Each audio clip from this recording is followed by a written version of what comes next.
Hey guys, welcome back to the RT Clinic. We're here today going to talk a little bit about tracheostomies, and it seems to be one of the biggest questions that I get. And so I'm going to give a couple kind of helpful hints for those clinicians that are not comfortable with tracheostomies, caring for them in emergencies, and other things. So let me just get right into it. First thing I'm going to do, I'm going to divide all tracheostomies into really two groups, and I'm going to do it by brand name. We mentioned brand names in this case. Number one that I'm going to go over is the Shiley type of trach. I'll show you those, and I'll show you cuffed and uncuffed, and then we'll look at the Bavona trachs, another one that we do carry in the acute care setting. So let's get right into the Shiley. So the first thing you want to do, and the first thing if you're a clinician, you're going to see when you walk in the room, you're not going to see all this jazz down here. You're not going to see this. All you're going to see is this coming out of the patient's neck or of their stoma. So it's really key to be able to know what this stuff means. So if this is the first time you're seeing this patient, maybe it's the beginning of your shift, maybe it's on a rapid response, you can take a quick look at the numbers and letters in the front of this trach, and it can give you an idea about what's going on. So let's just start with this one. This is pretty standard. So I'm going to show you what it looks like. The front of the trach on this one is, there you go, it says 8 DCT, disposable cannula trach, and the 8 is the size of 8 millimeters is the inner diameter size. If you look way up here on this side, you'll see it says Shiley, and then down here are some other things that say ID OD 7.6, OD 12.2. So outer diameter 12.2, inner diameter that's actually going to be within the that's actually going to be the lumen of the airway is going to be 7.6 in this case. So from the outside, what you're going to see is you're going to see something about like that sticking out of the patient. Now, notice a couple things. This is the first one. Is it cuffed or uncuffed? I always ask that first, because cuffed or uncuffed is going to let us know, can we use it in an emergency, or do we need to remove it and place in a cuffed tube? Now, what the heck does that mean? Well, you see a pilot balloon? That means it's cuffed. So, this is a cuffed trach. This is an uncuffed trach. You see no pilot balloon, it just goes straight in. Here's what the cuff gives you.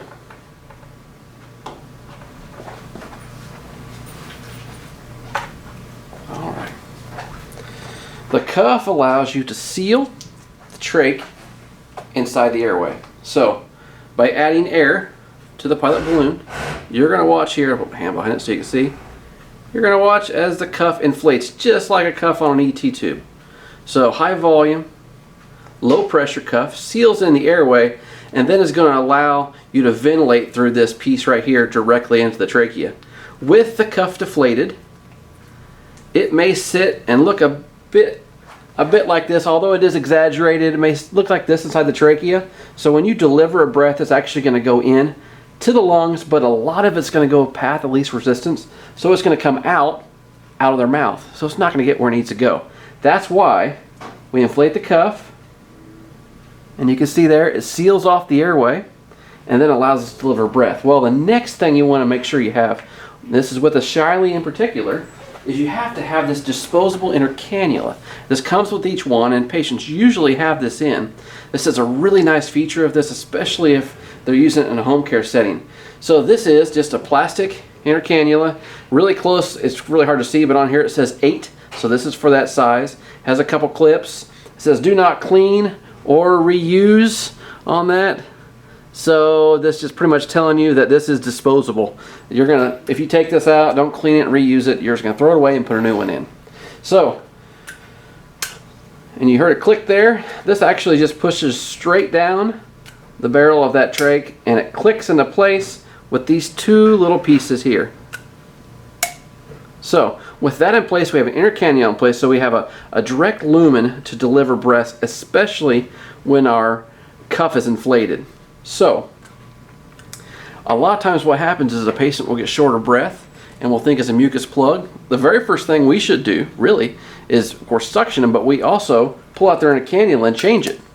So we pull out the inner cannula, put a new one in, because a lot of times these get really gunked up. I mean, mucus all over the place, of course, and it occludes this and whatnot. So we pull it out, throw it away. We have another one there. We insert it. Now they have a clean airway, which is really nice. It gives them a lot of extra space for breathing, of course. So that's really key. Another important part about this is if somebody's in distress and you go to change this out, don't change it out and throw it away. Make sure you have another one there. Because let's say they respiratory arrest or they get in severe distress and we need to assist their ventilation. You have to have this piece here to assist ventilation. I'll show you real quick.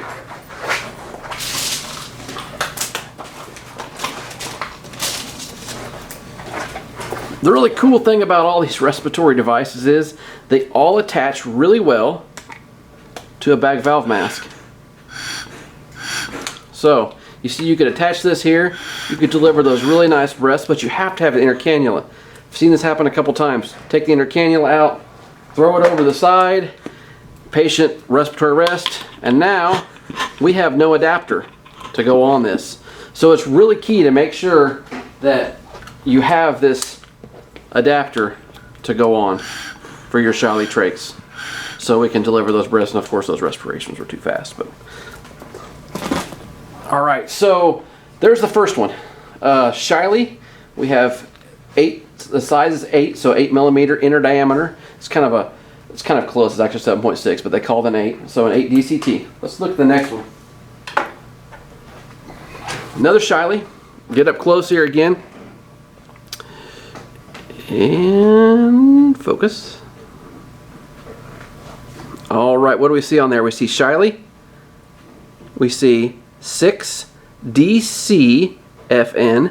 So the 6 is the inner diameter size, and you can see that over here. So everything's backwards. You can see that over here, 6.4. Outer diameter is 10.8. The outer side. Specifically, it does say just no cuff on it right here. But you can also, you don't see a pilot balloon. So what the heck, DCFN? So disposable cannula. FN is fenestrated. So a fenestration, of course, is a hole. So if I'm going to turn this trach over, you're going to notice something funky. It's got holes in the top of it right here. This is much more of a trach that can be used for speaking, of course, because what's going to happen in this case, from the outside, it's going to look like this. The patient can breathe through this hole to go down. It's uncuffed, so air will still be allowed to go around it to go up. Remember, the vocal cords sit above the tracheostomy. So for them to produce a voice, they've got to push air up past these vocal cords right here and out their mouth. So in this case, a fenestrated trach allows them to take air to go around it, air to go in it, and air to go in it, and then out these holes. So it allows even more air to go out. So sometimes you're maintaining some kind of airway, but in this case, this can't be used in emergency, even if it has the inner cannula clipped in. Think about this. I can hook my bag valve mask to this. So attach the bag valve mask. But where's the air going to go? A lot of it is going to go down, but there's still, it's going to be sitting in the trachea about like that. So you can see daylight through there, right? So the path of least resistance is the air's going to come out the mouth, and you're going to see a lot of stuff coming out of their mouth, not delivering to the lungs where it needs to be. In this case, you see a patient that has an emergency with an uncuffed trach. We have to quickly decannulate, pull this out, reinsert a cuff trach, inflate the cuff, and then we can deliver breaths through it. So just something good to know from the outside. Something else you might see, especially with uncuffed trachs, is a little purple valve. So you may have seen them before. They kind of hang off the side. This is called a Passymuir valve. It is very simple how it works. It's just a one-way valve. It goes on the end, and what it does, it allows air to go in, but when they go to exhale, it forces the air. It actually has a one-way valve on the inside of it. If I can demonstrate it at all, but when it blows from this direction and they try to exhale, the valve closes and it forces the air up through these holes, past the vocal cords, and they can speak. If they need to take a breath in, the one-way valve allows them to take the breath in, but when they go to exhale, everything has to go out the mouth. Works great for speaking, of course. But it does have one kind of downfall also. Somebody gets into stress, this is the first thing you take off, because you want to make sure that they have the best ability or the easiest ability to breathe in that case. So don't leave a Passymuir speaking valve on if somebody's in any distress at all. So we definitely get rid of that. So we take this thing off and maybe clean out the change the inner cannula, not clean it, change the inner cannula, and see if that helps with their stress. If they increase the stress and you're going to have to get positive pressure ventilation, you'll want to change out to a cuffed trach. And at our hospital, we keep a cuffed trach in every room with a person with an uncuffed trach, just for those emergency situations, because you don't want to have to run halfway across the hospital just to get an airway for the patient. So these are two you'll commonly see. One other thing that you might see, it might look a little bit funky to you, a tracheal button. So we're going to go back to the uncuffed fenestrated trach. So you see in this case, uncuffed, fenestrated, got it like this. You may walk in to see your patient and they have a little red dot on the end of it. So what this is, we call it a cap trach. This actually clips into here, and this allows no air to go in or out of the trach. Usually used for either really long-term trachs that maybe they have apneas at night, or they have desaturations at night, and that's what they have a trach for. So at night they take their cap off and they leave their trach open, or if we're weaning somebody. So we went from a large trach, we went from a cuffed one to an uncuffed. We're slowly weaning their support down through their tracheostomy. This will kind of want to be the last ditch thing. So if they can tolerate having the tracheal button on for a long period of time, they can probably be decannulated. So it's going to vary from hospital to hospital, but that's what the tracheal button's all about. So from the outside, it's going to look like that. If they're in distress, first thing I do, boom, pull that thing off. That gives them that nice free airway. Let's move on to the next one. A couple different ones with this. Now these are used a lot more in the acute care setting. I'll show you a couple of these up close. All right. One above the other, and let this focus. There we go. You can see right here he says Portex Bavona, and you can see on the other side it says 6.0 ID in diameter, 6.0. Well, it's a little softer here. It does have a cuff. That's really important. Really important. It has a cuff. You need to realize that right off the bat. A little bit different. As it focuses, this is going to be a Bavona.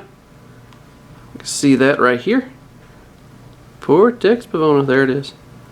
And then we see a 9.0, so that's a big one. This has what's called an obturator inside of it.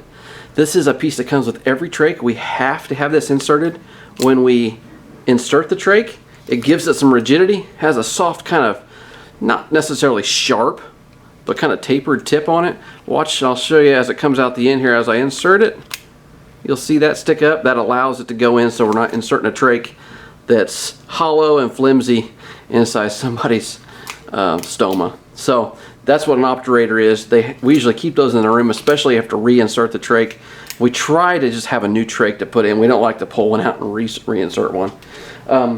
So back to these.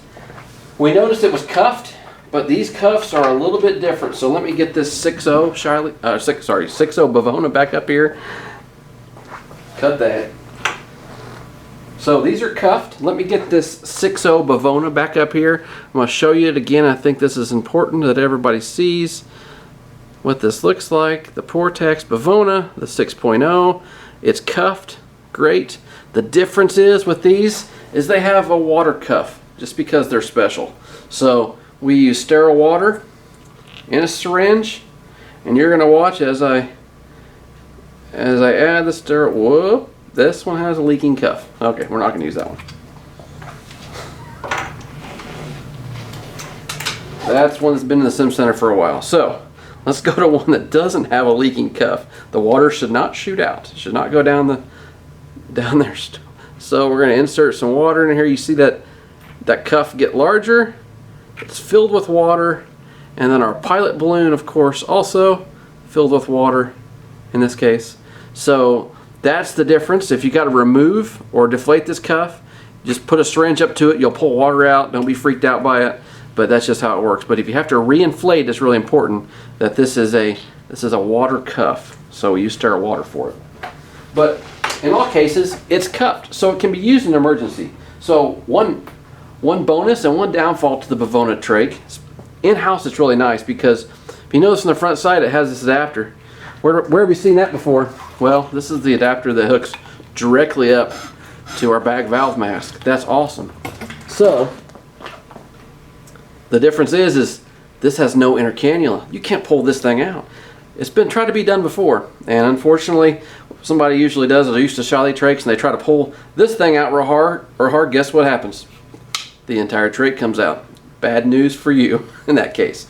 But so it's really good to know if you have one with a disposable inner cannula or if it's solid, like with the Bavona in this case. Now, the Bavona or the Portex, they make a different type of trach that has a disposable inner cannula. But in this case, for this purposes, I'm just showing you this one. This is the one you're going to see a lot in the acute care setting. So in this case, we're going to suction the patient. There's no inner cannula to take out. And if, of course, they really occlude off, we could always, with an appropriate order, withdraw the trach and reinsert a new one. So from the outside, it is cuffed trach. It's got the adapter in case we need an emergency. So we inflate the cuff, it seals in the airway, and that's a great airway. Let me show you one last one. Now this is a big boy. We see a lot of these in the hospital. They're great post-op, but man, they shouldn't stay in too long. That's just my personal opinion, because I've seen a lot of mess with these. Look at this one from the outside as it zooms in here. Let's take the obturator out. It's gonna look like that. You see, you got your Bavona here. On your other side, you got 9.0. This looks a little bit different. You might see that much of it sticking out of the patient. This is a Bavona Hyperflex. Notice something in here? It's coil reinforced spring to hold this open. And on the top here, you have numbers very similar to your endotracheal tube. The flange on the side here can be loosened, and this can be put in more shallow or placed more deep, which is usually done in surgery. The problem that happens with these is, like with all trachs, they get real mucousy. And even though this piece right here latches,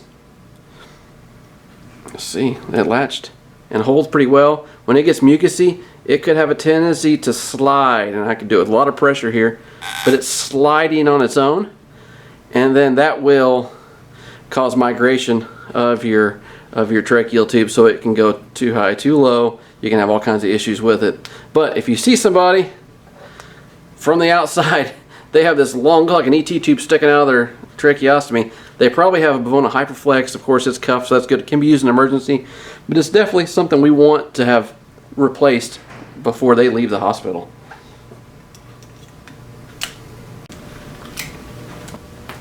All right, I'm back, and I'm going to show you. We've got Trauma Man here. I'm going to show you, and he has a really nice tracheostomy hole that the medics, I think, have opened for us. So this is our, and we'll just go back to the beginning. It's going to show you. You tell me what it is. Bavona 9.0. It's a big one. We currently have the obturator in because I'm going to insert it. Goes in, gives you that kind of rigid tip on the end. Of course, this will be done with standard precautions in most cases. If we're going to insert one of these, if we're in a pinch, sometimes we just get it in as fast as we can. But you got to think about the anatomy of the airway. As this is going to go in, it's going to turn and go this direction. So you'd have to be properly trained to be able to do this, and it goes in way too easy on this guy, but that's okay. So from the outside, you can see we have a cuffed trach. At this point, I would remove the obturator, and now I have a patent airway. At least what I assume to be a patent airway, until I test it. So I'm going to inflate my cuff. This is Bavona, so this is a water cuff. So really, the only problem with that is with the water cuffs, it's really hard to measure what kind of pressure you have in there. If you have too high a pressure, you can cause tracheal necrosis and stuff like that. So that's all bad news. But we maintain what we call a minimally occluding volume. Minimal occluding volume is you listen over the trachea as you insert fluid, and then you hear air going around the trachea as they're breathing, and then that you insert air slowly, slowly, slowly. And when you stop hearing the air go around, that's when you stop inserting. So it's the minimal amount of volume that it takes to occlude the trachea. And that's usually a safe bet if you don't have a manometer to check it with. You notice I put a fenestrated, like a tracheal dressing on here, which is just pretty common.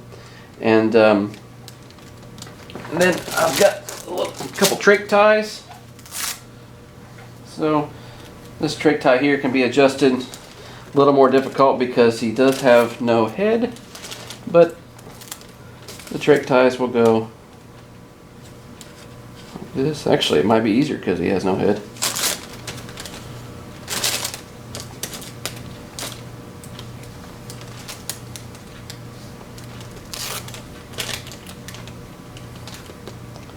Go through, and these can secure. So for all you respiratory therapists out there and nurses, number one question that I always ask, and usually people fail, is what secures your tracheostomy in the trachea? This works the same with endotracheal tubes or tracheostomies. So about 75% of the time when I ask them what secures the trach, they're going to say the cuff secures the trach. And I've seen a lot of cuffs pulled out of people. The cuff does not secure the trach. That is secured by the securing device. In this case, we have trach ties. In the case of an endotracheal tube, you have either the commercial device or you have the tube taped. That is always how your tubes are secured. The sealing of the airway, in this case, this goes in, when this is sealed in the airway, that only seals it. That does not hold it in place. It can easily come out. So if you ever ask that question, it's the securing device what secures the tracheostomy or the endotracheal. Please comment below, ask questions. If you have any suggestions for videos, send them to me. I love to put them together with our simulation center and get this good information out there for all clinicians and students. Thanks.